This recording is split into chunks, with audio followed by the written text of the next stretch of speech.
Warahmatullahi wabarakatuh.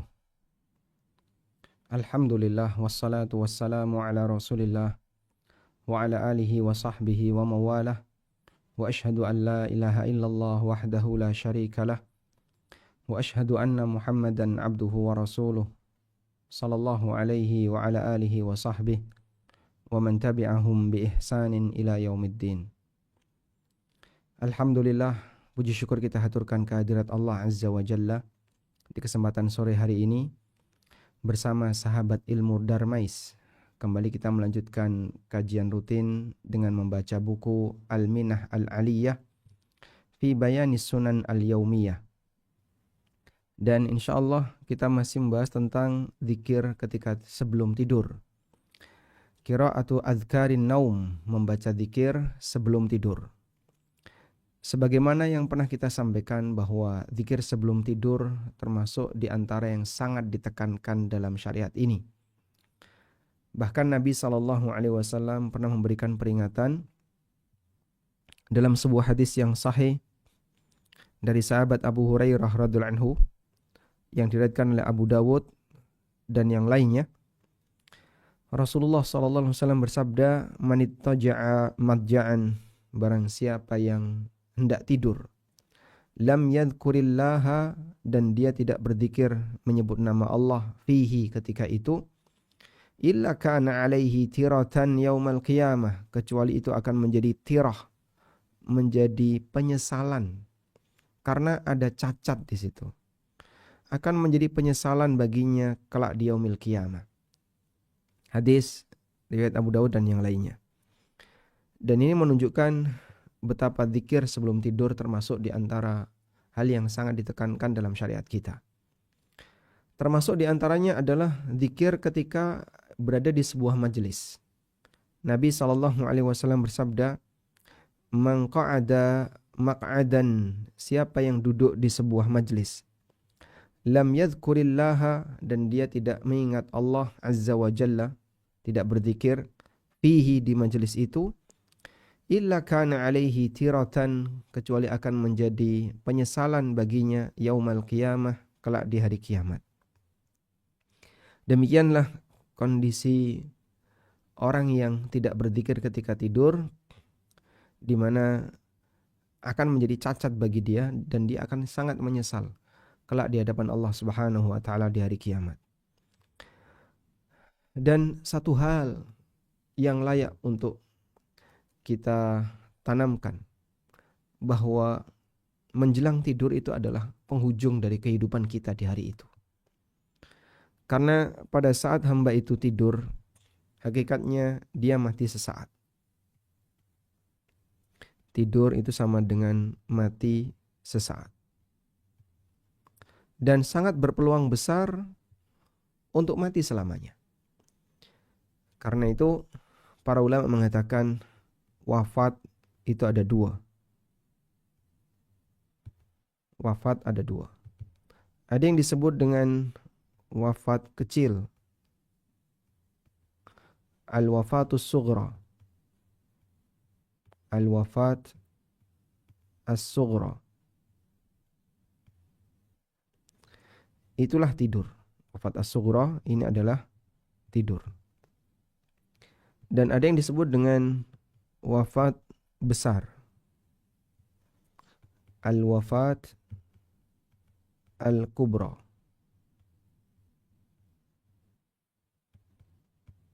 Itu adalah kematian di saat nyawa terpisah dari jasad. Allah Subhanahu wa taala berfirman dalam Al-Qur'an, Allahul ladzi yatawaffal anfusa hina mautiha wallati lam tamut fi manamiha. Allah lah zat yang mewafatkan jiwa hina mautiha, ketika jiwa itu sudah mati. Wallati lam tamut fi manamiha, dan jiwa yang belum mati fi manamiha, ketika dia sedang tidur. Fayumsikul lati qadha 'alaihal mauta, lalu Allah tahan jiwa yang sudah waktunya mati. Wa yursilul ukhra, dan Allah lepaskan jiwa yang lain, ila ajalin musamma, sehingga dia bisa hidup di muka bumi, ila ajalin musamma, sampai batas waktu tertentu. Inna fi dzalika laayatil liqaumin yatafakkarun. Sesungguhnya dalam hal itu merupakan ayat bagi orang-orang yang berfikir. Dan ayat ini menunjukkan bahwasanya di situ ada wafat kecil yaitu wafat ketika tidur dan wafat besar yaitu wafat ketika kematian. Ini disebutkan di surat Az-Zumar ayat 42. Dan di surat Az-Zumar ayat 42. Sehingga melakukan ibadah menjelang tidur, melakukan ibadah menjelang tidur, ini tujuannya adalah mengakhiri kondisi hidup di hari itu, dengan kebaikan. Baik bentuknya dengan sholat, atau baca Quran, atau zikir, minimal zikir. Dan semua itu adalah zikir kepada Allah, baik sholat maupun baca Quran itu adalah zikir. Termasuk membaca zikir sebelum tidur itu juga zikir. Sehingga sudah selayaknya seorang muslim dia selalu menjaga ini. Kita jadikan ujung dari aktivitas kita di satu hari dengan berzikir kepada Allah Subhanahu wa taala. Selanjutnya, lalu apa saja zikir-zikir ketika tidur? Walin naumi adzkarun minal kitab wa sunnah. Ada beberapa zikir sebelum tidur yang disebutkan dalam Al-Quran dan Sunnah. Di antara yang disebutkan dalam Al-Quran adalah membaca ayat kursi. Dianjurkan untuk membaca ayat kursi sebelum tidur, dalam rangka untuk menjaga diri dari setan sampai subuh. Wa yadullu alaihi, dan ini ditunjukkan oleh sebuah hadis, yaitu kisah Abi Hurairah radhiyallahu anhu ketika beliau diminta untuk menjaga makanan zakat ma'alladzi yasriku minaz zakah, bersama makhluk yang mencuri zakat. Abu Hurairah radhiyallahu anhu ketika itu diperintahkan, dan pada waktu itu kejadiannya adalah saat Ramadan. Karena dalam hadis itu dinyatakan ta'am Ramadan atau zakat Ramadan. Ada kemungkinan besar itu adalah zakat fitrah. Abu Hurairah radhiyallahu anhu diminta untuk jaga. Lalu datang orang yang mencuri. Di malam pertama dia datang, dia mencuri. Kemudian ketika ditangkap oleh Abu Hurairah, yashkul hajah wal iyal. Dia selalu beralasan bahwa saya sangat butuh dan keluarga saya tidak mampu. Saya butuh makanan ini. Akhirnya dilepas oleh Abu Hurairah. Di malam yang kedua dia datang lagi, ditangkap oleh Abu Hurairah. Akan aku laporkan kepada Rasulullah sallallahu alaihi wasallam. Tapi dia mengeluh dan dia mengatakan, aku butuh dan keluargaku juga butuh. Akhirnya dilepaskan oleh Abu Hurairah. Falamma karraraha tsalitsah, ketika dia mengulangi yang ketiga, azama Abu Hurairah ala raf'i amrihi lin Nabi sallallahu alaihi wasallam. Maka Abu Hurairah bertekad untuk melaporkan orang ini kepada Nabi sallallahu alaihi wasallam. Dalam posisi Abu Hurairah enggak tahu kalau itu jin.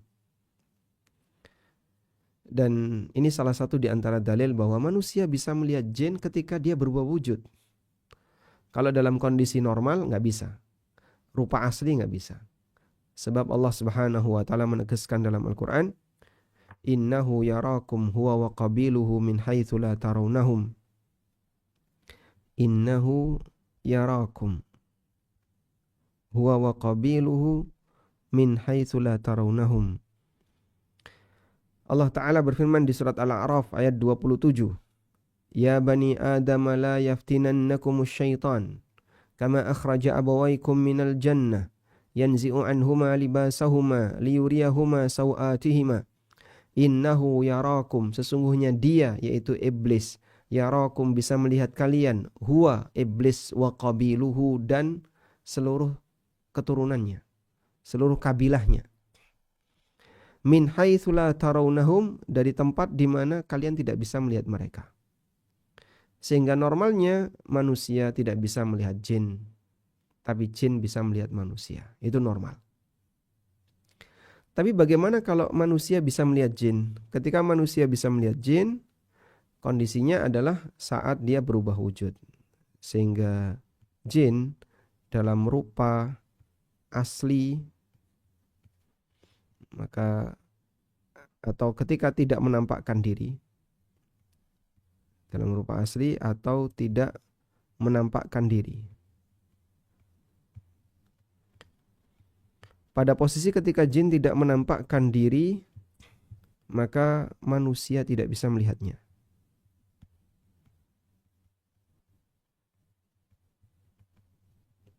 Dari mana kita tahu itu?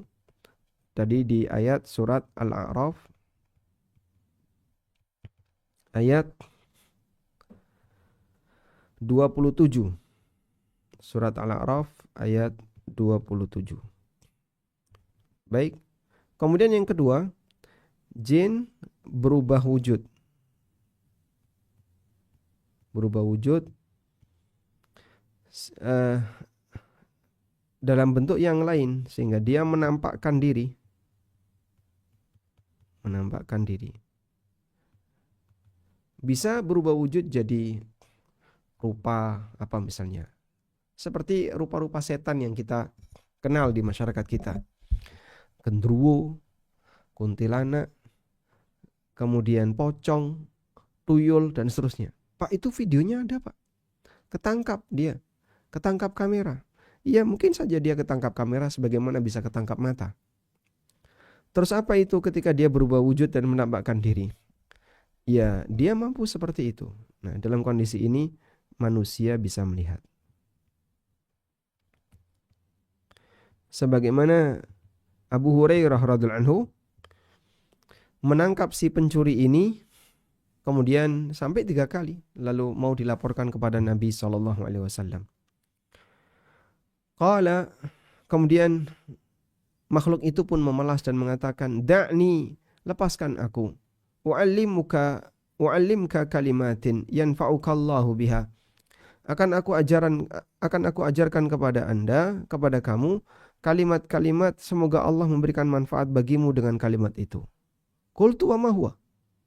Lalu Abu Hurairah mengatakan, apa yang akan kau sampaikan? Qala, makhluk itu pun mengatakan, idza awaita ila firashik. Kalau kamu mau tidur, faqra ayatal kursi. Maka bacalah ayat kursi, Allahu la ilaha illa huwal hayyul qayyum. Hatta takhtimal ayah, sampai selesai ayat. Fa innaka la yazala 'alaika minallahi hafizun. Karena akan selalu ada penjaga dari Allah. La yaqrabannaka syaitanun hatta tusbih. Di mana setan tidak akan mendekatimu sampai subuh. Baca dengan penuh keyakinan. Baca dengan penuh keyakinan. Karena ini janji. Dan Abu Hurairah mendapatkan ini sebagai ilmu. Dari mana, Pak? Jin itu tahu, Pak. Wallahu a'lam. Yang jelas ini nanti disetujui oleh Nabi SAW. Nah, yang jadi dalil kan apa yang dinyatakan oleh Nabi SAW. Karena Rasulullah SAW setuju dengan hal itu. Sehingga yang jadi dalil bukan ucapan jinnya, tapi pernyataan Nabi SAW, ama innahu qad sadaqaq. Untuk kali ini dia benar. Wa huwa kadzub, meskipun sejatinya dia itu pembohong. Fa khallaitu sabilahu. Kita kembali ke ceritanya tadi. Maka Abu Hurairah pun melepaskan makhluk ini. Fa asbahtu, dan ketika di pagi hari, faqala li Rasulullah SAW, Nabi SAW bertanya kepada Abu Hurairah, ma fa'ala asiru kalbariha. Apa yang dilakukan oleh tawananmu tadi malam? Qultu ya Rasulullah, maka aku sampaikan, ya Rasulullah, za'ama annahu yu'allimuni kalimatin yanfa'uni Allahu biha fa khalaitu sabila. Dia mengatakan, dia mengklaim, za'ama, dia mengklaim kalau dia telah mengajarkan beberapa kalimat kepadaku yang itu akan bermanfaat bagiku, maka aku lepaskan. Mahia, kalimat apa itu? Qultu, kemudian Abu Hurairah mengatakan, qala li, dia mengatakan, idza awaita ila firasyik, kalau kamu mau tidur ucapkan ayat kursi dari awal sampai akhir. Dan dia bilang, la yazala 'alaika minallahi hafizun, akan selalu ada penjaga di sisi Allah, la yaqrabaka syaitanun hatta tusbih, sehingga setan tidak akan mendekatimu sampai subuh. Wa kanu ahrasa syai'in 'alal khair, sementara Abu Hurairah adalah orang yang sangat semangat untuk mendapatkan pembelajaran. Kalau ada informasi yang isinya ilmu, Abu Hurairah itu menyala, ya, semangat untuk mendapatkannya. Demikian pula para sahabat pada umumnya. Kita mungkin dengar informasi seperti ini, kita komentar, biasa saja. Tapi bagi para sahabat, ini sangat berharga. Sehingga saya perhatikan ya, orang-orang kalau setelah selesai sholat duhur, atau selesai sholat, terutama sholat duhur, takmir, naik ke mimbar, lalu menyampaikan pembacaan kitab Riyadhus Shalihin. Dia sampaikan kepada jamaah, akan kami bacakan hadis dari kitab Riyadhus Shalihin, satu buah hadis. Itu orang gak gubris, seolah-olah dia merasa, saya gak butuh dengan ini. Kau mau bacakan, gak kau bacakan, saya gak begitu berkepentingan dengan ini. Karena orang tidak menghargai ilmu agama sebagaimana cara para sahabat menghargai ilmu agama. Makanya wajar saja kalau keberkahan ilmu di tengah umat ini seperti nggak ada. Sehingga informasi tentang masalah agama kan berseliweran melalui medsos kemana-mana. Tapi pengaruhnya seperti nggak ada. Karena mereka kurang menghargainya. Dan itu dianggap biasa. Sehingga kita lihat pembacaan Riyadhus Shalihin sebuah hadis, kayak ya didengarin sambil lalu. Ada yang mungkin sibuk WA-an, ada yang kemudian tinggal pergi, nggak disimak dengan seksama. Beda dengan sahabat. Makanya kalau manusia-manusia seperti itu, andaikan mereka hidup di zaman Nabi SAW, lalu Rasulullah SAW menyampaikan sebuah hadis, mungkin ditinggal pergi. Kalau sahabat itu modelnya manusia-manusia seperti zaman kita sekarang, maka sahabat adalah orang yang sangat semangat dalam melakukan kebaikan dan mendapatkan informasi sebaik kebaikan. Jadi kalau ada informasi hadis itu didengerin dengan serius, diperhatikan, seolah-olah itu adalah informasi yang sangat berharga. Faqala an-nabiy sallallahu alaihi wasallam, "Ama innahu qad sadaqaka wa huwa kadzub." Kali ini dia benar meskipun sebenarnya dia itu pendusta. Ta'lamu man tukhatibu mundu thalathi layalin ya Abu Hurairah. Kamu tahu siapa orang yang berdialog dengan kamu, berinteraksi dengan kamu selama 3 malam itu, wahai Abu Hurairah? Qala la, kata Abu Hurairah, aku enggak tahu. Qala dzaka syaitan, itu setan, jin yang mencuri makanan zakat yang dijaga oleh Abu Hurairah. Baik, hadisnya riwayat Bukhari secara mu'allaq, namun ada riwayat yang mausul. Mu'allaq itu artinya tanpa sanad ya. Tapi ada riwayat yang mausul yang bersambung diriwayatkan oleh An-Nasa'i dalam Sunan Al-Kubra. Baik. Selanjutnya, qiraatul ayatain al-akhiratain min suratil Baqarah. Membaca 2 ayat terakhir dari surat Al-Baqarah. Dimulai dari kalimat amanar rasulu bima unzila ilaihi min rabbihi wal mu'minun kullun amana billahi wa malaikatihi wa kutubihi wa rusulihi wal yaumil akhir, sampai akhir dari surat Al-Baqarah. Berdasarkan hadis Abu Mas'ud Al-Ansari radhiyallahu anhu, Abu Mas'ud Al-Ansari Al-Badri, beliau dijuluki Al-Badri karena rumahnya dekat Badar. Dan Badar itu Madinah ke arah pesisir pantai, dekat dengan pesisir pantai. Ya, kalau kita lihat posisi Badar ya, Ini Madinah. Nah, ini Badr. Di sini ada Yanbu, Industrial City. Bawahnya ada Badr di sini. Ini wilayah Badr. Dan terus ke sini sedikit, ini sudah pantai. Nah, sudah Laut Merah ya. Kemudian Madinah ke sini. Masih jauh. Nah, ini Madinah. Jadi dia di bawah sedikit ke arah pantai, nanti ketemu Badr. Nah, ini Badr, ini Madinah.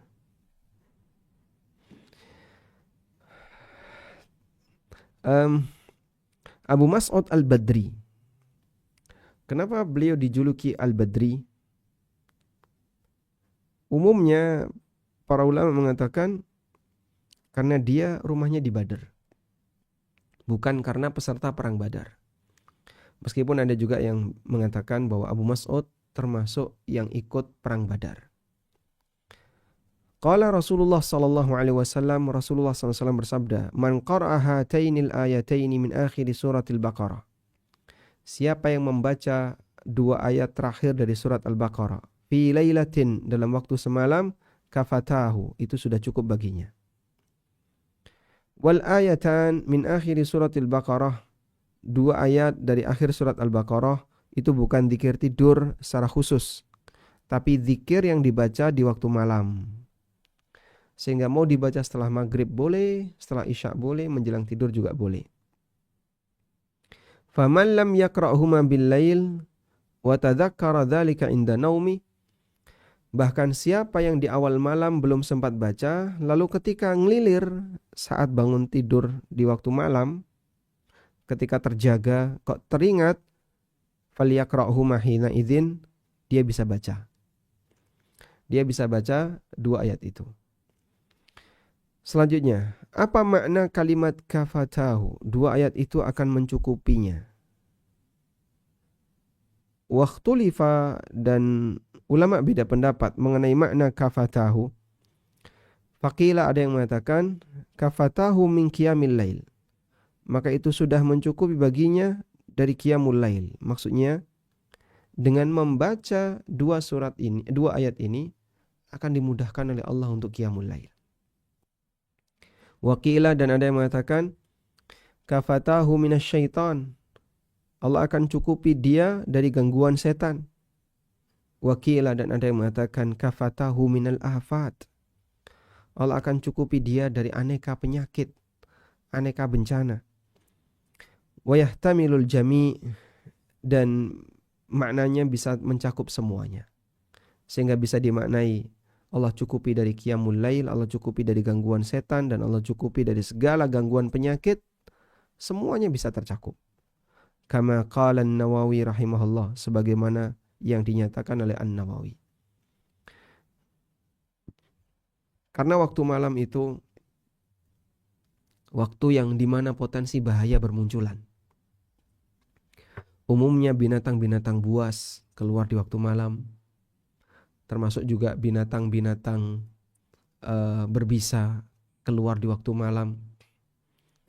Sehingga waktu malam adalah waktu di mana potensi bahaya itu bermunculan. Maka sangat menakutkan apabila orang di waktu malam dia beristirahat di tempat yang tidak aman. Misalnya di mana, Pak? Misalnya di hutan, atau rumahnya dekat dengan hutan, atau tempat tinggalnya jauh dari pemukiman yang lain.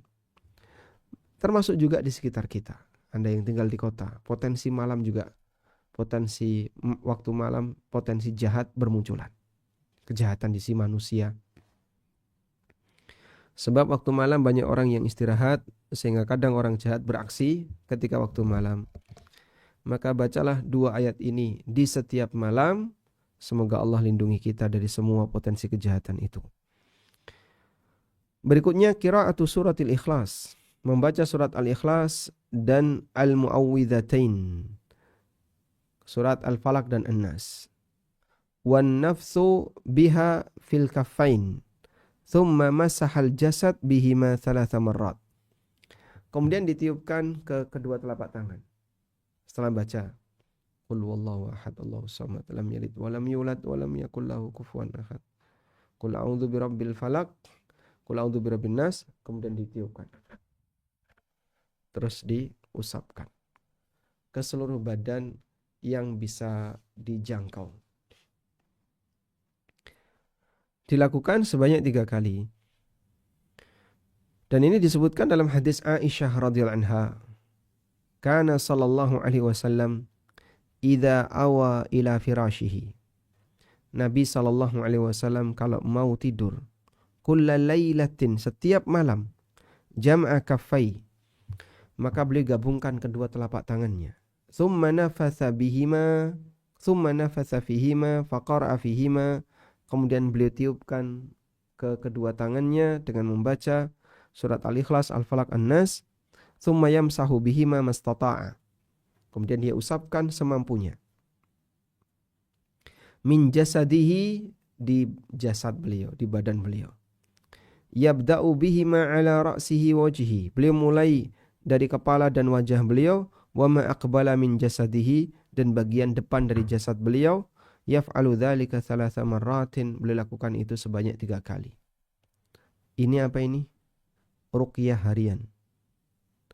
Ini adalah ruqyah harian menjelang tidur. Dan ini sangat bermanfaat bagi kehidupan hamba. Barangkali ada penyakit-penyakit yang ada pada dirinya, dia ruqyah dirinya sendiri setiap hari.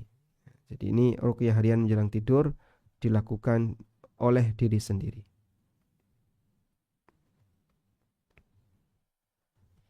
Oleh diri sendiri.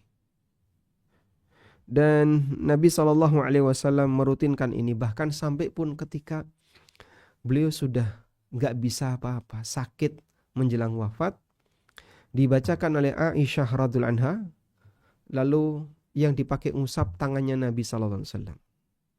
Tangan beliau ditiup oleh Aisyah, karena Aisyah yang baca, terus ditiupkan ke tangan Rasulullah SAW, kemudian diusapkan dengan tangannya Rasulullah SAW. Selanjutnya, wa yustafadu minal hadis, dan kita bisa mengambil pelajaran dari hadis ini, anna Nabiyya sallallahu alaihi wasallam kana yutabbiqu hadhihi sunnah, bahwa Nabi sallallahu alaihi wasallam menerapkan sunnah ini kulla lailatin, tiap malam. Liqauli Aisyah radhiyallahu anha, berdasarkan keterangan Aisyah radhiyallahu anha, kulla lailatin, tiap malam. Aisyah mengatakan setiap malam. Wa anna man arada tatbiqa hadhihi sunnah, dan siapa yang ingin menerapkan sunnah ini, fa innahu yajma'u kaffai, dia bisa kumpulkan, dia bisa gabungkan kedua telapak tangannya. Tsumma yanfusu fihima bil ikhlas wal mu'awwidhatain. Kemudian dia bacakan surat Al-Ikhlas dan Al-Falaq, An-Nas. Tsumma yamsahu. Jadi langsung dibacakan di telapak tangan. Langsung dibacakan di telapak tangan gini. Dia sambil baca sehingga nafasnya saat membaca ditadai dengan telapak tangan. Setelah itu diusapkan. Baik.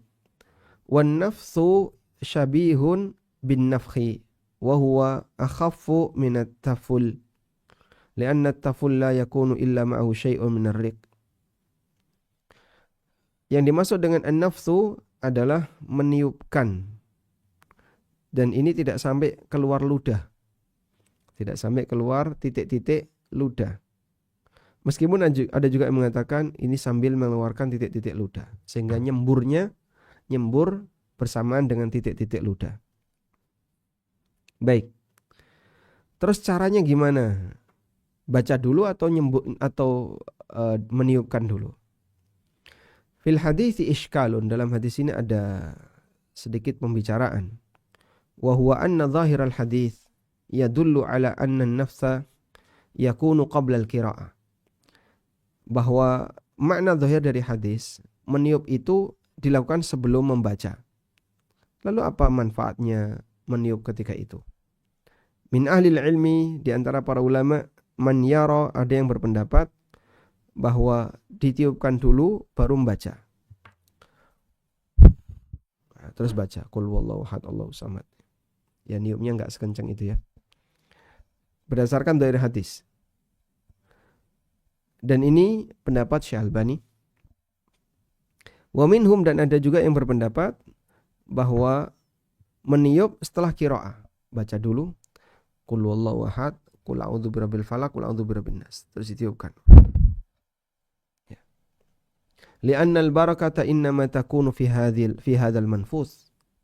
Karena keberkahan itu ada pada apa yang ditiup atau ludah setelahnya yang bercampur, ikhtalata bil Quran, yang bercampur dengan bacaan Quran.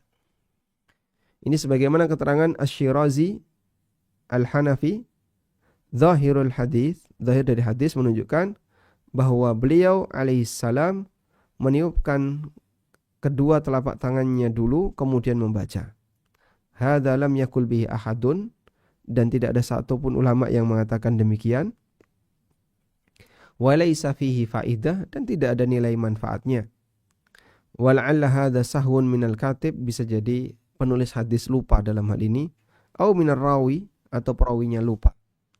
Lianna hadzal haditsa fi sahihil Bukhari, karena hadis ini ada dalam sahih Bukhari, bil wawi fi qawlihi wa qara'a fihima, dengan menggunakan huruf wawu dalam kalimat wa qara'a fihima, dan Nabi SAW membaca keduanya.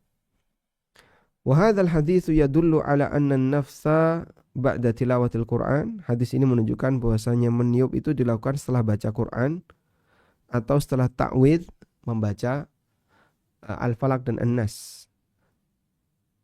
Alal a'dha'i, kemudian diusapkan di anggota badan, dan statusnya mustahabun, dianjurkan, agar keberkahan Quran dan nama Allah sampai ke kulit orang yang membaca. Baik. Wa ma'na an-nafs ikhrajur rih min al-fam ma'a syai'in min ar-riq. Dan an-nafs adalah mengeluarkan angin diiringi dengan titik-titik, ludah. Nah, mengawali bacaan dulu kemudian baru meniup, ini adalah pendapatnya Ibnu Utsaimin rahimahullah. Wa dzakara taujihan akhar, dan ada sisi yang lain yang beliau sebutkan, anna thumma, bahwa kata thumma la taqtadi tartib ahyanan, terkadang tidak menunjukkan urutan. Faqala rahimahullah, sehingga beliau rahimahullah mengatakan, wa dhahiruhu annahu yaqra'u marratan summa yamsah. Zahirnya adalah beliau baca terlebih dahulu kemudian beliau mengusap. Summa yaqra'u summa yamsah, beliau baca lagi kemudian diusapkan lagi. Kullu wahidin li haliha, masing-masing sesuai dengan keadaannya. Yaitu baca qul huwallahu ahad, qul a'udzu birabbil falaq, dan qul a'udzu birabbin nas. Jami'an, ketiga-tiganya. Terus ditiupkan. Kemudian diusapkan. Diulangi lagi sebanyak 3 kali. Demikianlah nas dari hadis. Ya. Walladzi yadhhar, dan yang lebih tepat wallahu a'lam, bahwa meniup itu dilakukan setelah membaca. Dan ada ungkapan seorang penyair, inna man sada thumma sada abuhu thumma sada min ba'di dzalika jaddu. Nah, ini ada kata thumma yang tidak menunjukkan urutannya. Baik, terjemahnya maksudnya gini ya. Jadi di pernyataan Aisyah itu kan ada kalimat Nabi SAW meniup kemudian beliau membaca. Jama'a kaffaihi thumma nafatha fihima. Nabi SAW menggabungkan 2 telapak tangannya kemudian beliau tiupkan lalu beliau baca. Ini keterangan Aisyah. Nah, apakah thumma di situ menunjukkan urutan Jawabannya, kata Syekh Ibnu Utsaimin, tidak harus. Buktinya ada pernyataan penyair Arab menggunakan kata thumma yang tidak menunjukkan urutan. Inna man sada, sesungguhnya orang yang memimpin. Thumma sada abuhu, kemudian bapaknya memimpin. Thumma sada min ba'di dzalika jadduhu, kemudian setelah itu kakeknya yang memimpin. Apa mungkin urutannya kayak gitu? Biasanya kan kakek, bapak, anak. Ya. Tapi ini kalimatnya anak, bapak, kakek. Pakai kata summa. Nah, berarti summa di situ tidak menunjukkan urutan. Wal hikmatu min dzalik, dan hikmah dari hal ini bahwa titik liur yang bercampur dengan bacaan Quran, huwallazi takunu fihil barakah. Disitulah yang ada sisi berkahnya. Wadh-dhahir, dan dhahirnya annal masha yakunu min fawqith thiyab, bahwa usapan itu dilakukan di atas baju. Jadi bukan di dalam tapi di atas. Wa rubbama yashhadu lidzalika riwayatul Bukhari al-ukhra, dan ada juga disebutkan dalam riwayat Bukhari yang lain. Aisyah menceritakan, kana Rasulullah sallallahu alaihi wasallam idza awa ila firashihi nafatha fi kaffai. Rasulullah SAW kalau mau tidur, beliau meniupkan di telapak tangannya dengan surat Al-Ikhlas, Al-Falaq dan An-Nas, jami'an, tiga-tiganya. Tsumma yamsahu bihima wajha, kemudian beliau usapkan ke wajah beliau. Wa ma balagat yadahu min jasadihi, dan yang bisa dijangkau oleh tangan beliau. Qalat Aisyah, kata Aisyah, falamma ishtaka kana ya'muruni an af'ala dzalika. Ketika beliau sakit, beliau menyuruhku untuk melakukan hal itu. Hadis riwayat Bukhari. Fadhahirul hadis, dhahir hadis menunjukkan bahwa mengusap di sini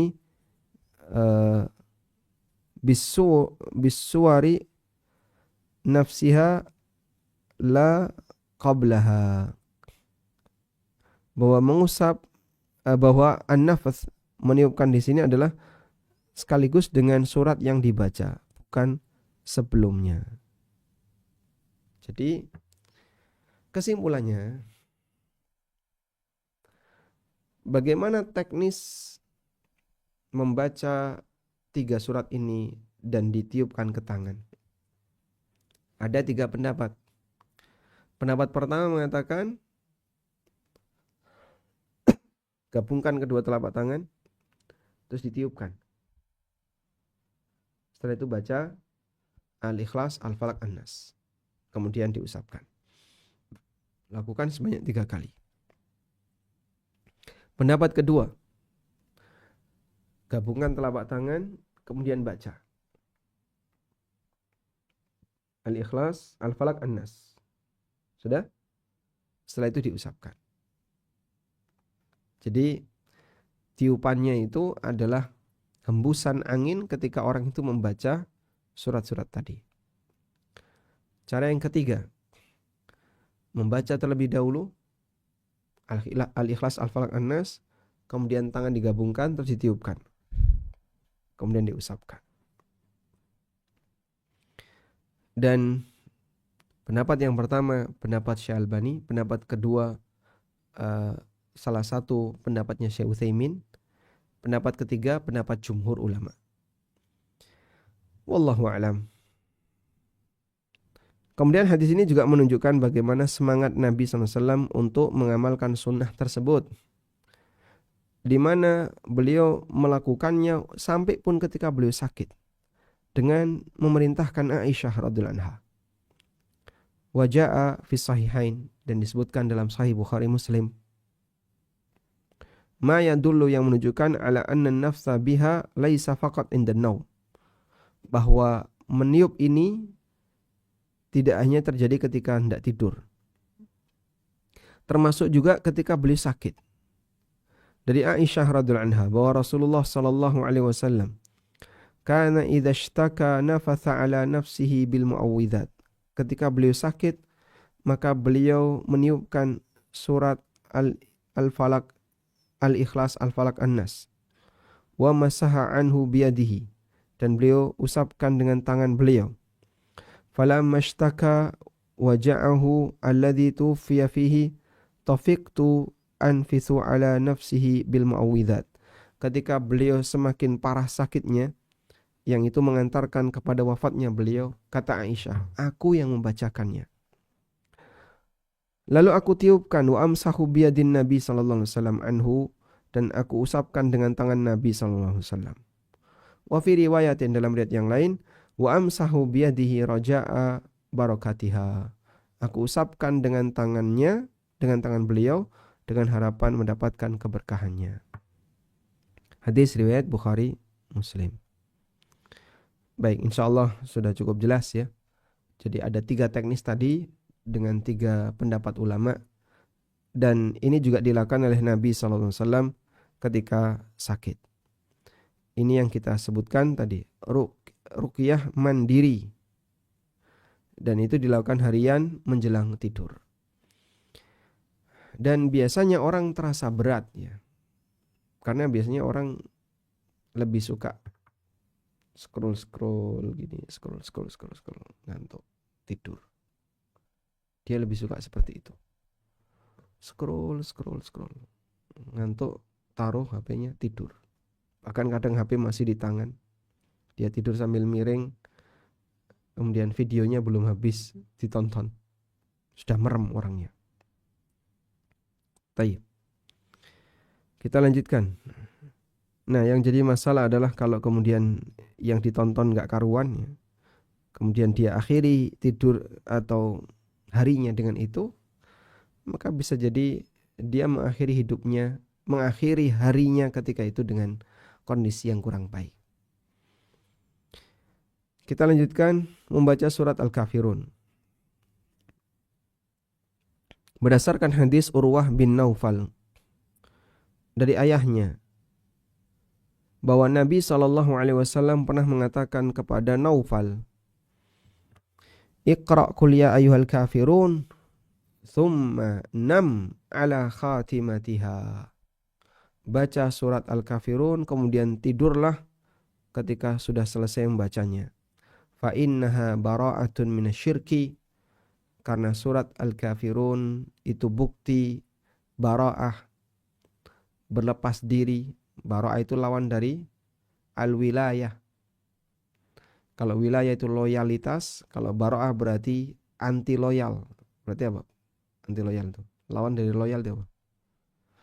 Permusuhan terhadap kesyirikan. Kita lihat di footnote hadis riwayat Ahmad, Abu Dawud, Tirmidzi. Al-Hafidz Ibnu Hajar rahimahullah mengatakan tentang aneka bacaan menjelang tidur, ada banyak sekali hadis yang sahih. Di antaranya adalah hadis Abu Hurairah tentang baca ayat kursi. Wa qad taqaddama fi fadailil Qur'an. Dan kita telah sebutkan mengenai fadilah-fadilah Al-Qur'an. Hadis Urwah bin Naufal dari ayahnya tentang surat Al-Kafirun. Kemudian Nabi SAW mengatakan, "Tsumma nam ala khatimatiha." Sekarang silahkan tidur setelah kamu selesai baca Al-Kafirun. Fa innaha bara'atun minasyirk. Karena ini adalah bentuk kebencian kita kepada kesyirikan. Taib. Ini ada di Fathul Bari. Nah, selanjutnya. Tadi kita sudah sebutkan yang dibaca menjelang tidur dari Al-Quran. Sekarang yang dari hadis. Wa minas sunnati ad'iyatun katsira. Dan yang ada dalam hadis terdapat banyak sekali doa-doa yang diajarkan Nabi SAW. Minha, diantaranya Bismika Allahumma amutu wa ahya. Membaca doa ini. Bismika Allahumma amutu wa ahya. Ahya wa amut atau amutu wa ahya? Ahya wa amut atau amutu wa ahya? Coba kita cek ya. Bismika Allahumma amutu wa ahya. Nah, kita cek di sini. Sekarang kita cek di riwayat yang lain. Bismika Allahumma ahya wa amut. Ada nggak riwayat ahya wa amut?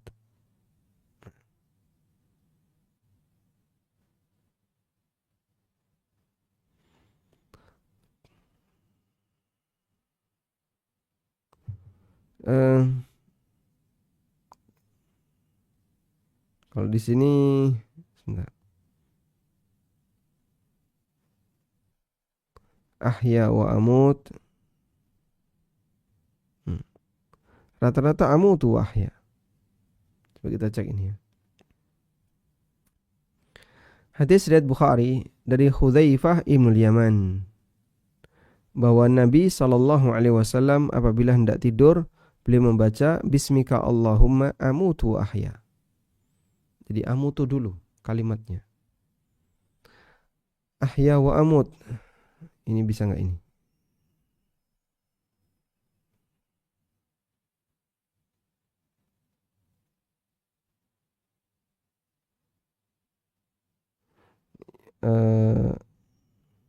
Di sini ada ya. Dari Hudzaifah dan Abu Hurairah radhiyallahu anhuma bahwasanya Rasulullah SAW kalau mau tidur beliau membaca Bismika Allahumma ahya wa amut. Nah, kalau riwayat ini benar berarti ada dua redaksi. Bisa amut wa ahya, bisa ahya wa amut. Coba kita cari.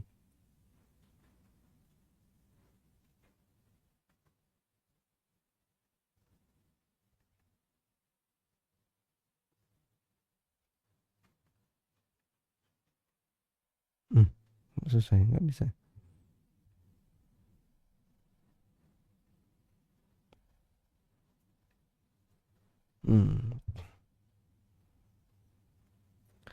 Baik, ada riwayat ahya wa amut dari Hudzaifah dan Abu Dzar. Jadi dua-duanya bisa ya. Bisa amut wa ahya dan juga bisa ahya wa amut. Wallahu alam. Nah, riwayat yang menyebutkan amut wa ahya ini dari Hudzaifah. Kalau riwayat yang mengatakan ahya wa amut dari Abu Dzar. Selanjutnya membaca Allahumma khalaqta nafsi anta tawaffaha laka mamatuha wa mahyaha in ahyaitaha fahfadha wa in amattaha faghfir laha Allahumma inni as'alukal afiyah.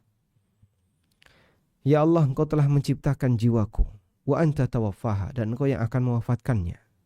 Laka mamatuha wa mahyaha, engkau yang memiliki kematian dan kehidupannya. In ahyaitaha fahfadha, kalau kau menghidupkannya maka jagalah jiwaku. Wa in amattaha, dan jika engkau mematikannya, faghfir laha, maka ampunilah dia. Allahumma inni as'alukal afiyah, ya Allah aku mohon kepadamu al-afiyah, keselamatan. 4. Hadis riwayat Muslim dari Ibnu Umar radhiyallahu anhu. Selanjutnya hadis nomor 3, doa ketiga. Allahumma rabbas samawati wa rabbal ardi wa rabbal arshil azim. Rabbana wa rabba kulli syai'in. Falikal habbi wan nawa. Wa munzilat taurati wal injil. Wa munzilat taurati wal injil wal furqan. A'udzu bika min syarri kulli syai'in anta akhidhum binasiyatiha. Allahumma antal awwalu falaysa qablaka syai'. Wa antal akhiru falaysa ba'daka syai'. Wa antal zahiru falaysa fawqaka syai'. Wa antal batinu falaysa dunaka syai'. Iqdi 'anna ad-daina wa aghnina minal faqri. Ya. Cukup panjang ini doanya. Dan kita lihat di footnote 1, doa yang panjang ini diriwayatkan oleh Muslim dari sahabat Abu Hurairah radhiyallahu anhu. Baik. Allahumma ya Allah, Rabbas samawati wa rabbal ardi. Rabb pemilik langit dan bumi, pemilik arsy yang agung. Rabbana wa rabba kulli syai'in. Rabbku dan Rabb segala sesuatu. Yang memecah biji, yang menurunkan Taurat, Injil dan Al-Quran. Aku berlindung kepadamu dari segala sesuatu, dari keburukan segala sesuatu yang kau pegang ubun-ubunnya. Allahumma antal awwalu falaysa qablaka syai'. Ya Allah, engkau adalah zat yang awal dan tidak ada satupun makhluk sebelum engkau. Engkau adalah zat yang akhir, tidak ada satupun makhluk setelah engkau.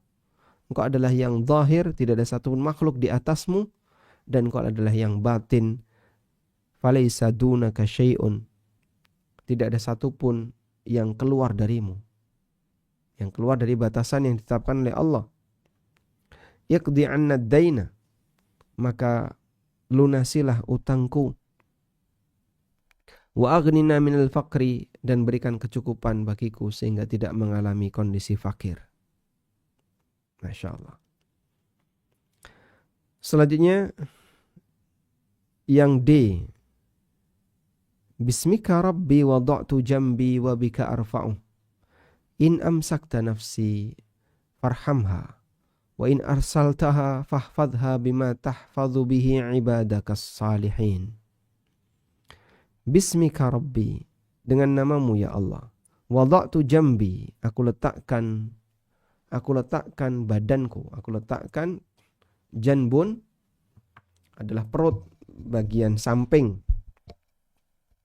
Wabika arfa'u, dan hanya denganmu arfa'uhu, aku bangun. In amsakta nafsi, kalau kau tahan jiwaku sehingga tidak kau kembalikan ke jasadku, farhamha, maka rahmatilah dia. Wa in arsaltaha, dan jika engkau melepaskan jiwaku, fahfadha, jagalah dia.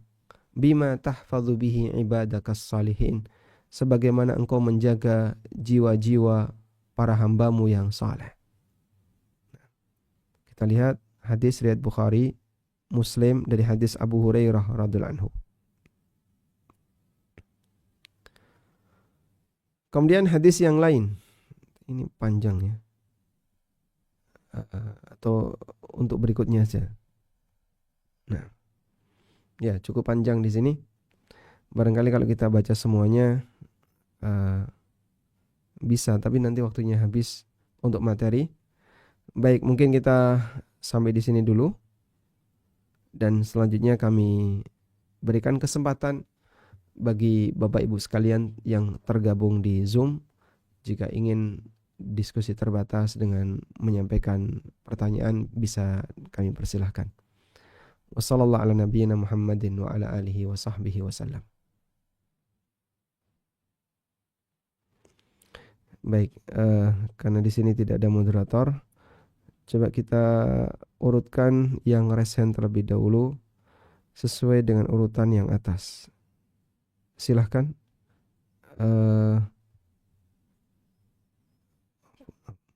Mohon maaf.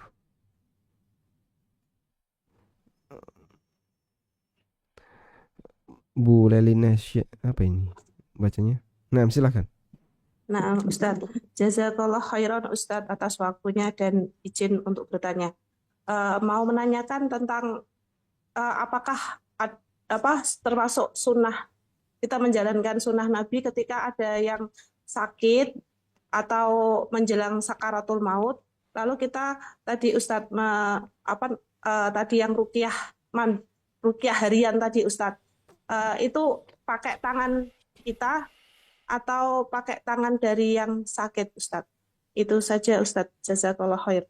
Nah, baik, kalau orang sakit itu masih sadar, masih bisa bergerak, masih bisa baca, maka beliau sendiri yang meruqyah dan menggunakan tangan beliau sendiri. Seperti yang dilakukan oleh Nabi SAW saat beliau sakit, beliau lakukan itu. Sampai pada posisi ketika semakin parah sakitnya, sehingga Nabi SAW nggak bisa baca. Aisyah radhiyallahu anha yang membaca, lalu ditiupkan di tangan Nabi SAW. Kemudian tangan Nabi SAW dipegang sama Aisyah atau diusapkan. Jadi Anda bisa ambil tangan orang yang sakit tadi, kemudian ditiupkan, terus diusapkan. Tangan kita juga nggak masalah. Kenapa tangan Nabi SAW? Karena Aisyah mengatakan raja'a barakatiha. Karena kita berharap keberkahannya. Sebab tangan Nabi SAW itu lebih istimewa dibandingkan tangan yang lain. Taib. Tapi kalau sudah sakaratul maut, yang dilakukan bukan ini. Yang dilakukan adalah mentalkin. Berdasarkan perintah Nabi SAW, lakinu mautakum la ilaha illallah. Wallahu a'lam. Baik, selanjutnya kami persilahkan Bu Neneng. Ya, Assalamualaikum Ustaz. Waalaikumsalam warahmatullahi wabarakatuh. Ustaz dan rezeki leheran untuk panitia. Ustaz, Ana mau tanya, kalau misalkan kita ini kan mau tidur kan wudhu dulu Ustaz. Terus nanti jam berapa itu pas tidur jam 9 masih ada wudhu. Terus terus jam setengah 11 bangun pipis itu apa harus wudhu lagi? Itu pertanyaan pertama. Yang kedua, Ustaz mau tanya, kalau misalkan sebulan itu tidak ikut belajar vaksin, apakah kita tetap wajib membayar iurannya atau tidak? Jazakillah khairan, Ustaz. Apakah tetap wajib bayar iurannya? Baik. Mengenai pertanyaan yang pertama, apabila terbangun, misalnya tidur jam 9, terbangun jam 11, kemudian buang air kecil, lalu apakah perlu wudhu lagi? Coba kita lihat hadis ini. Ada hadis yang disebutkan dari sahabat Ubadah bin Samit. Nabi SAW pernah mengatakan, man ta'arra minal lail, barang siapa yang ngelilir, ya, terbangun di waktu malam. Faqala, lalu dia membaca la ilaha illallah wahdahu la syarikalah, lahul mulku wa lahul hamdu wa huwa ala kulli syai'in qadir, alhamdulillah, subhanallah, wa la ilaha illallah, wallahu akbar, wa la hawla wa la quwwata illa billah. Thumma qala, kemudian dia membaca Allahumma gfirli. Selesai dia membaca wala haula wala quwata illa billah, Allahumma gfirli. Dia membaca Allahumma gfirli. Au da'a, atau dia berdoa. Ustujiba lahu, maka doanya diijabahi. Fa in tawaddo'a, dan jika dia wudu, wa shalla, dan salat, kubilat salatuhu, maka salatnya diterima. Rawahul Bukhari, hadis riwayat Bukhari. Jadi status Anda ngelilir. Nah, ngelilir itu disyariatkan baca doa tadi, baca zikir tadi. Ya. Baca apa, Pak? La ilaha illallah wahdahu la syarikalah, lahul mulku wa lahul hamdu wa huwa ala kulli syai'in qadir. Subhanallah walhamdulillah wallahu akbar wa la haula wa la quwata illa billah. Kemudian baca Allahumma gfirli. Dia baca Allahumma gfirli. Atau dia berdoa. Setelah la haula wala quwata illa billah, dia berdoa. Allahumma, Allahumma, Allahumma. Doanya mustajab. Dan kalau dia mengucapkan Allahumma gfirli, dia mohon ampun, diampuni oleh Allah. Amal itu sendiri sudah bagus. Nah, ketika ditambah wudu sama sholat, sholatnya diterima. Berarti ketika buang air itu apakah harus wudu? Jawabannya tidak harus. Kecuali kalau Anda wudu kemudian mau sholat, silahkan. Wallahu a'lam. Selanjutnya untuk program tahsin yang Anda tanyakan tadi ya, kembali kepada kesepakatan. Jadi sifatnya berdasarkan program bulanan, harian, atau bagaimana? Kalau itu adalah program bulanan, jadi dalam waktu 1 bulan itu membayar misalnya 300.000. Baik mau hadir nggak mau hadir, bayar 300.000. Lalu misalnya di bulan Januari Anda ikut sampai pertengahan, setelah itu Anda nggak hadir, tetap bayar 300. Tapi kalau harian dan Anda tidak hadir, sehingga boleh ketika tidak hadir ya tidak terikat apapun, ya insya Allah tidak masalah jika tidak bayar. Wallahu a'lam.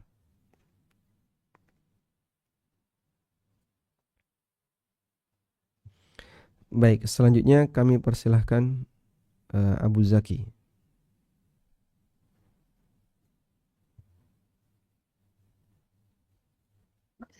Baik Ustaz, langsung saja Ustaz. Tadi dikatakan bahwasanya membaca akhir surat Al-Baqarah itu akan mencukupi semua yang ada itu. Nah, pertanyaannya, apakah boleh kita niatkan ketika kita menjadi imam untuk sholat maghrib atau isya, kemudian kita membaca akhir surat Al-Baqarah seperti itu Ustaz? Mohon penjelasannya. Baik. Bunyi hadisnya adalah di malam hari, membaca di malam hari. Sehingga mau dibaca di awal malam, di tengah malam, atau di akhir malam, bahkan termasuk ketika bangun tidur atau ketika ngelilir ya, ketika terjaga, boleh membacanya. Nah, bolehkah ketika kita sedang imami sholat maghrib baca itu dengan niat tadi? Insya Allah tidak masalah, karena yang penting dibaca di waktu malam. Wallahu a'lam. Baik, selanjutnya barakallahu fiik. Berikutnya Ummu Rahmat.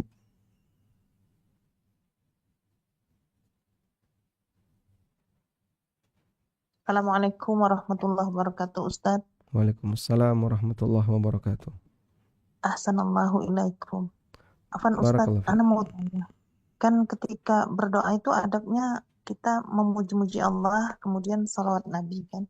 Untuk di dalam sujud, di dalam sholat itu, apakah seperti itu juga? Jadi kita memuji-muji Allah dulu, kemudian salawat Nabi baru menyampaikan doa kita. Mohon penjelasannya Ustadz. Jazakumullah khairan. Assalamualaikum warahmatullahi wabarakatuh. Waalaikumsalam warahmatullahi wabarakatuh. Baik, ketika kita doa pada saat sujud atau menjelang salam, sebenarnya pujian itu sudah kita lakukan di awal sholat. Kapan itu? Saat Anda membaca Al-Fatihah, penuh dengan pujian untuk Allah. Sebelum Al-Fatihah Anda membaca doa iftitah, itu juga isinya pujian. Allahu Akbar kabira, walhamdulillahi katsira, wa subhanallahi bukratan wa asila. Itu isinya pujian. Subhanakallahumma wa bihamdika, wa tabarakasmuka, wa ta'ala jadduka, wa la ilaha ghairuka. Itu juga isinya pujian. Surat Al-Fatihah juga isinya pujian.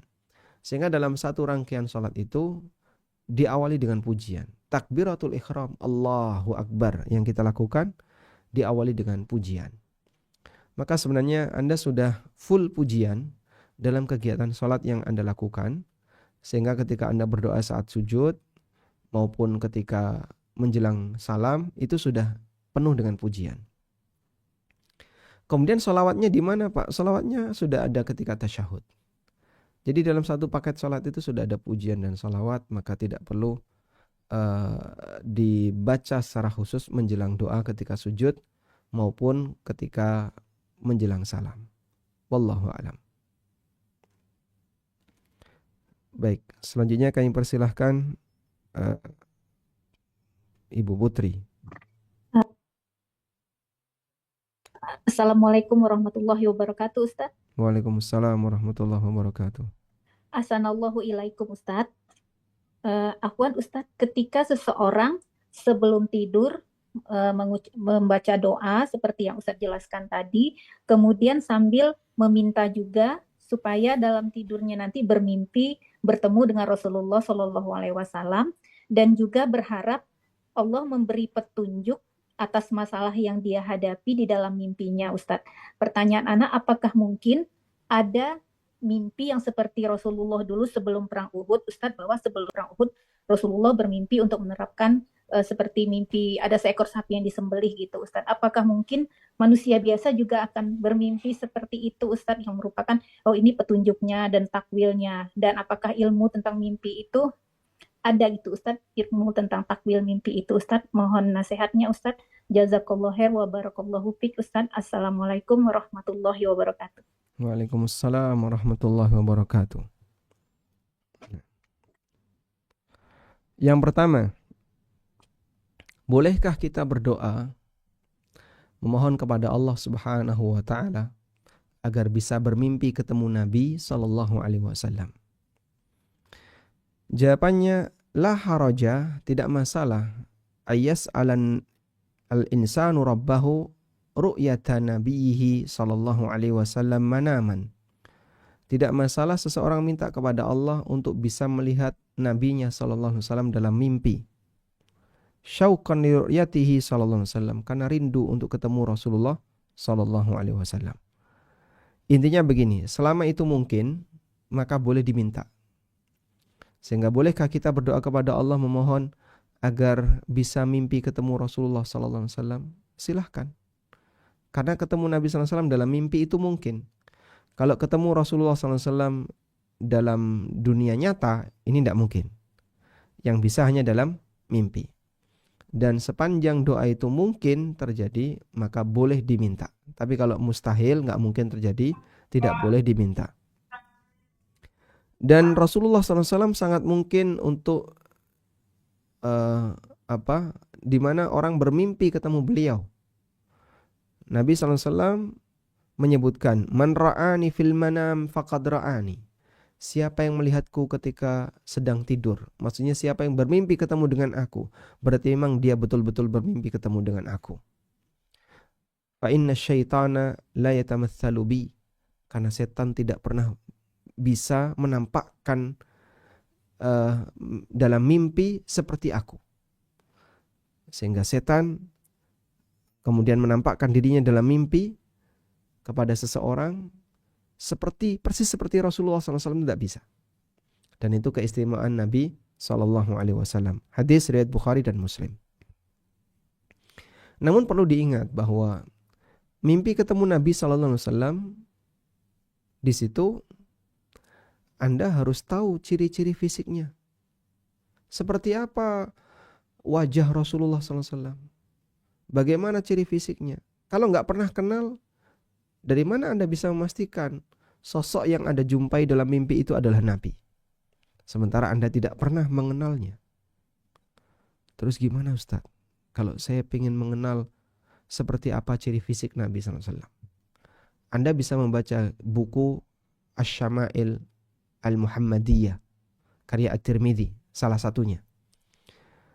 Di situ beliau menjelaskan tentang bagaimana ciri fisik Nabi SAW.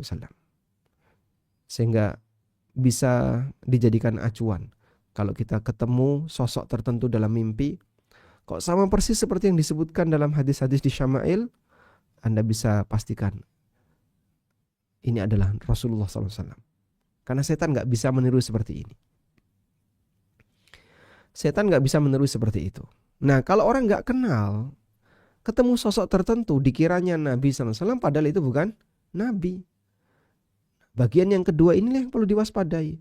Setan tidak bisa meniru wajah Rasulullah SAW. Tapi setan bisa menampakkan diri dalam wujud yang lain, lalu mengklaim sebagai Nabi. Ya, misalnya dia melihat sosok rambutnya panjang, kemudian jenggotnya lebat, panjang, kumisnya juga panjang, semuanya putih, pakai jubah putih, semuanya penuh uban. Lalu dia bilang, aku adalah Rasulullah Sallallahu Alaihi Wasallam. Mungkin saja setan menampakkan diri seperti itu.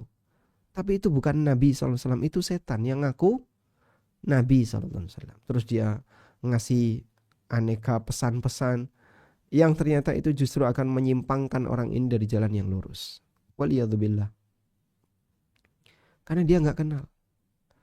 Sehingga yang dia lihat misalnya ada sosok pakai jubah putih, rambutnya putih, jenggotnya putih, pakai tas Hello Kitty. Mana mungkin itu Nabi Sallallahu Alaihi Wasallam. Tapi Pak, kayaknya itu Rasulullah Sallallahu Alaihi Wasallam. Ya salah, Anda nggak bakalan. Enggak, itu bukan sosok Nabi Sallallahu Alaihi Wasallam. Nabi Sallallahu Alaihi Wasallam ubannya bisa dihitung. Dan jenggotnya tidak putih semuanya. Kumisnya tidak sepanjang seperti gaya orang Cina yang sepuh-sepuh itu yang panjang. Tidak demikian. Makanya yang lebih penting di sini adalah mengenali seperti apa ciri fisik Nabi SAW. Karena itu Ibnu Sirin pernah mengatakan, idza ra'ahu fi suratihi.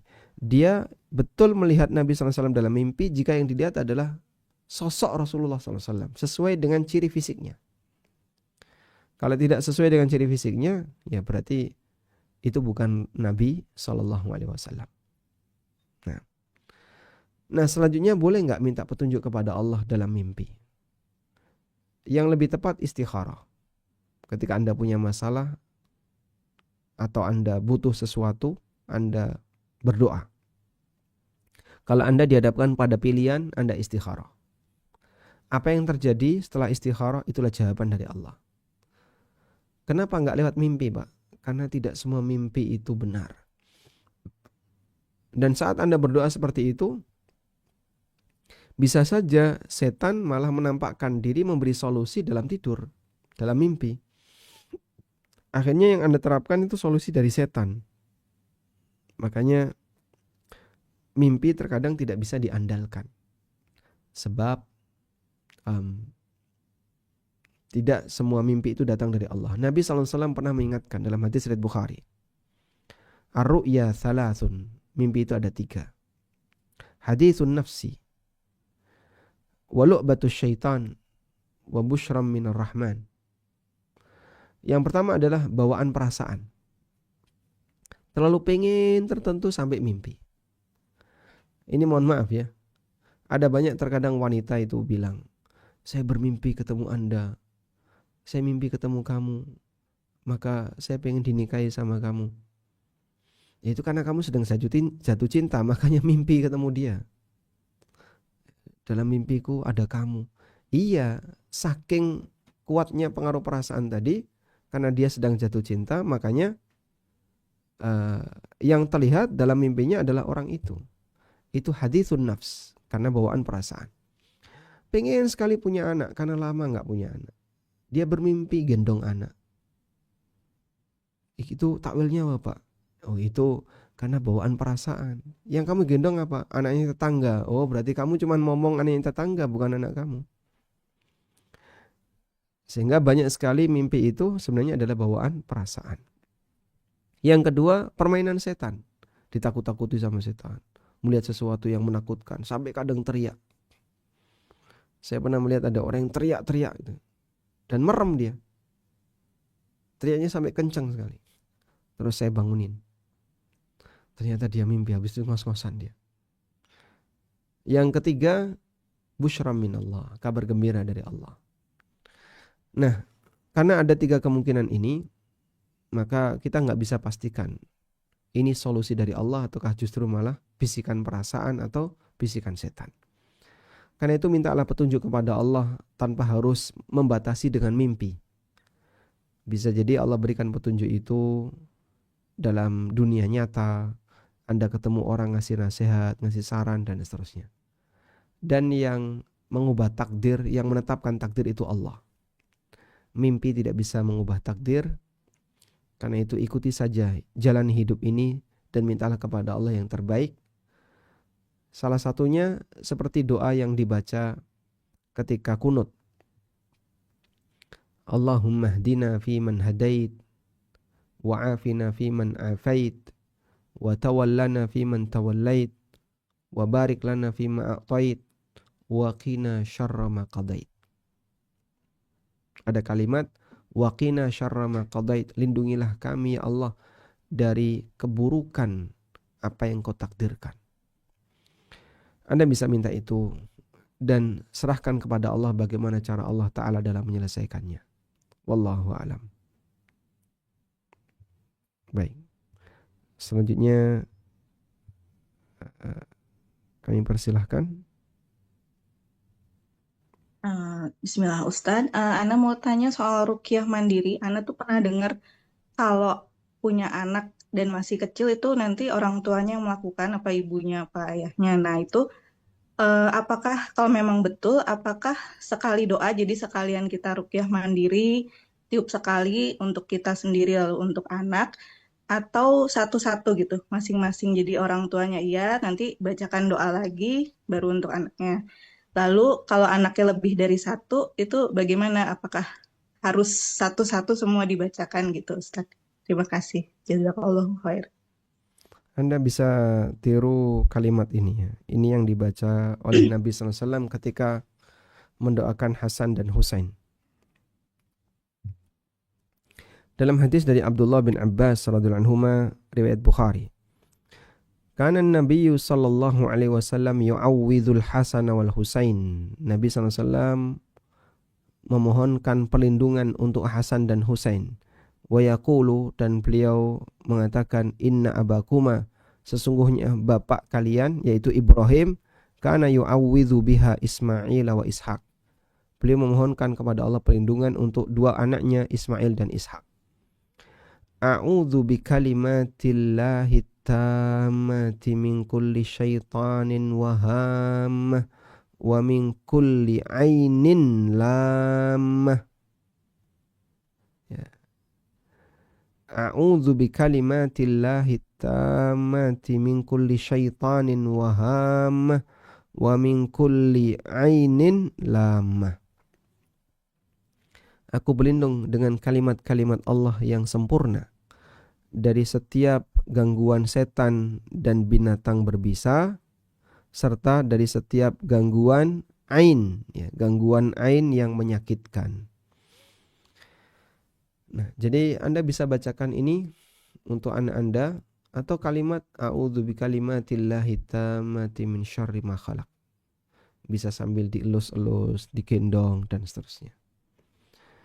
Jadi diri sendiri ngeruqyah mandiri, kemudian nanti anaknya diruqyah sendiri, terpisah. Wallahu a'lam.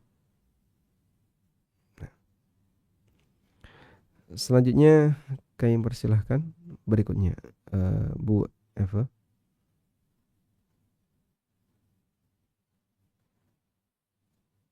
Silahkan. Assalamualaikum warahmatullahi wabarakatuh. Waalaikumsalam warahmatullahi wabarakatuh.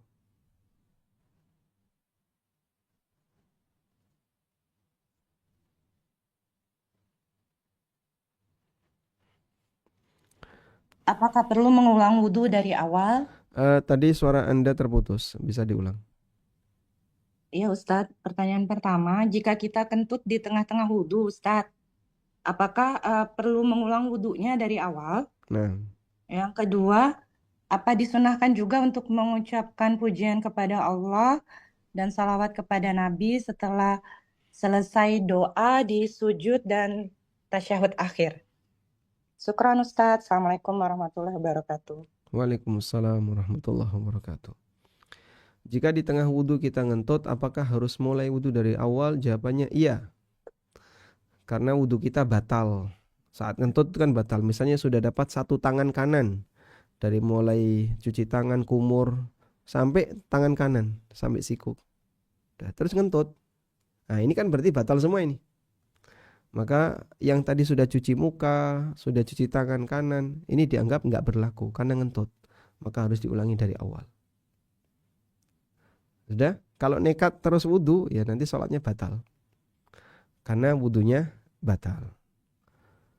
Selanjutnya yang kedua, apabila kita sudah selesai doa, apakah perlu untuk bersolawat untuk Nabi SAW ketika doa dalam sujud? Jawabannya, Anda sudah bersolawat ketika tasyahud, sehingga cukup dengan itu, karena isi sholat sudah penuh dengan pujian untuk Allah dan solawat. Jadi adab-adab ini diberlakukan ketika doa di luar sholat, memuji Allah dan salawat. Sedangkan di dalam salat sudah ada pujian untuk Allah dan sudah ada salawat, sehingga pakai itu. Wallahu a'lam. Baik, selanjutnya Bu Dia. Assalamualaikum warahmatullahi wabarakatuh, Ustadz. Waalaikumsalam warahmatullahi wabarakatuh. Ustadz, terkait dengan zikir ketika kita terbangun di malam hari, apakah zikir tersebut baiknya dibaca ketika kita bangun dalam posisi masih di kasur? Karena terkadang baru ingat atau kita baru teringat ketika udah turun dari kasur atau ketika hendak membuka pintu. Terus yang kedua, jika kita sholat, terus ketika sholat itu tiba-tiba perut terasa sakit mau BAB, apakah baiknya kita membatalkan sholat atau terus saja Ustadz? Syukran Ustadz, wa jazakallahu khair. Baik, jadi zikir sebelum tidur dilakukan idza awa ila firashihi, apabila orang itu sudah berada di tempat tidur.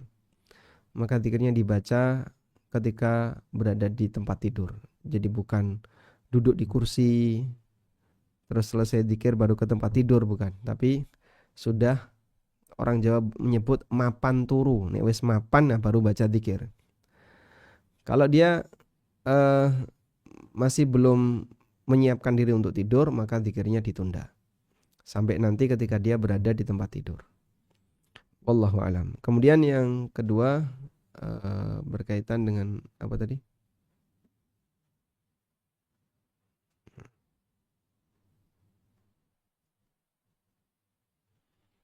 Baik. Yang kedua berkaitan dengan ketika kita sholat terus tiba-tiba perut Baik. sakit mulut. Keinginan untuk buang air ketika sholat, kalau terlalu mengganggu harus batal. Tapi sekiranya bisa ditahan dan hilang, tidak harus batal. Itu batasan yang diberikan oleh As-San'ani. Oke, baik Ustaz. Kalau untuk yang pertanyaan pertama tadi itu zikir ketika bacaan atau doa yang ketika kita terbangun di malam hari Ustaz.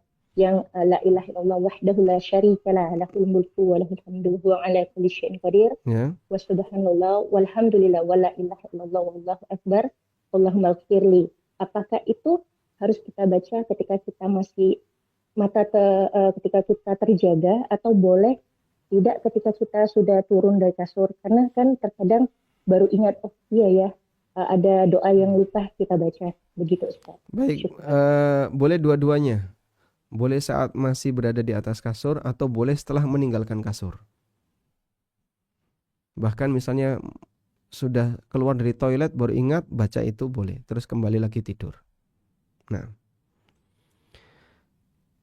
selanjutnya kami persilahkan Bu Ida.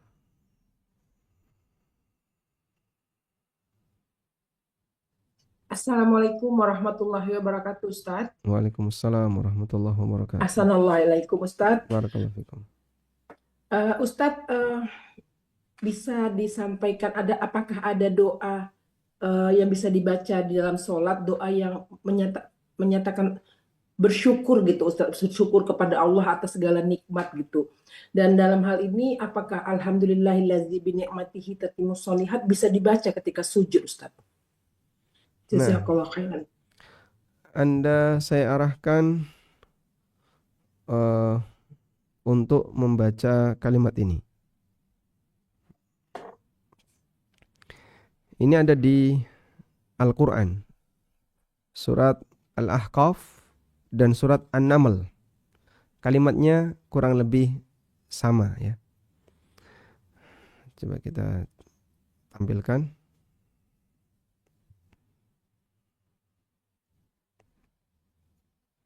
Baik. Di Al-Quran surat An-Naml ini doanya Nabi Sulaiman alaihissalam.